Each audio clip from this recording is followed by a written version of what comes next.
భారతీయ corporate దిగ్గజం Tata groups లో సంచలన పరిణామం. Tata Sons chairman N Chandrasekaran తన పదవికి రాజీనామా చేశారు. అయితే ప్రస్తుతం ఉన్న పదవీ కాలం పూర్తయ్యే వరకు ఆయన చైర్మన్ గా కొనసాగుతారు. 2027 ఫిబ్రవరి వరకు పదవిలో ఉండి ఆ తర్వాత మళ్లీ చైర్మన్ ను నియమించుకోవాలని కోరుకోవడం లేదని తెలిపారు. ఆగస్టు 12న చంద్రశేఖరన్ టాటా సన్స్ చైర్మన్ పదవికి రాజీనామా చేసినట్టు సమాచారం. ప్రస్తుత టర్మ్ పూర్తయ్యే వరకు ఆయన బాధ్యతల్లో కొనసాగుతారు. ఆ తర్వాత రీ అపాయింట్మెంట్ కోసం ప్రయత్నించారు. చంద్రశేఖరన్ ను మళ్లీ చైర్మన్ గా నియమించే అంశంపై టాటా సన్స్ ఫిబ్రవరిలో నిర్ణయాన్ని వాయిదా వేసింది. టాటా గ్రూప్ చారిటీ విభాగమైన Tata trusts chairman Noel Tata ఆయన రీ అపాయింట్మెంట్ ని వ్యతిరేకించడంతో ఈ నిర్ణయం తీసుకున్నట్టు తెలుస్తోంది. చంద్రశేఖరన్ 1987లో టాటా గ్రూప్లో చేరారు. 2009లో టాటా కన్సల్టెన్సీ సర్వీసెస్ సీఈఓగా బాధ్యతలు చేపట్టారు.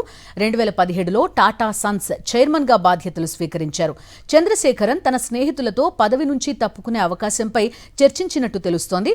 ఆగస్టు 18న టాటా సన్స్ వార్షిక సాధారణ సమావేశం జరగనుంది.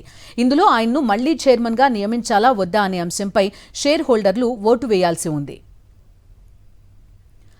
చంద్రశేఖరన్ రాజీనామా వార్తల ప్రభావం టాటా గ్రూప్ షేర్లపై కూడా కనిపించింది. ఆగస్టు 12న టాటా గ్రూప్ కి చెందిన కొన్ని షేర్లు నిఫ్టీలో భారీగా పడిపోయిన వాటిలో ఉన్నాయి. టాటా కన్సల్టెన్సీ సర్వీసెస్ దాదాపు 4% నష్టపోయింది. Tata Motors passenger vehicles 2.55%, Tata consumer products 1.61% తగ్గాయి. టాటా ట్రస్ట్స్, టాటా సన్స్ మధ్య బోర్డులో ప్రాతినిధ్యం, వ్యూహాలు, minority shareholder Shapoorji Pallonji group నుంచి వైదొలిగే ప్రణాళిక వంటి అంశాలపై విభేదాలు కొనసాగుతున్నాయి.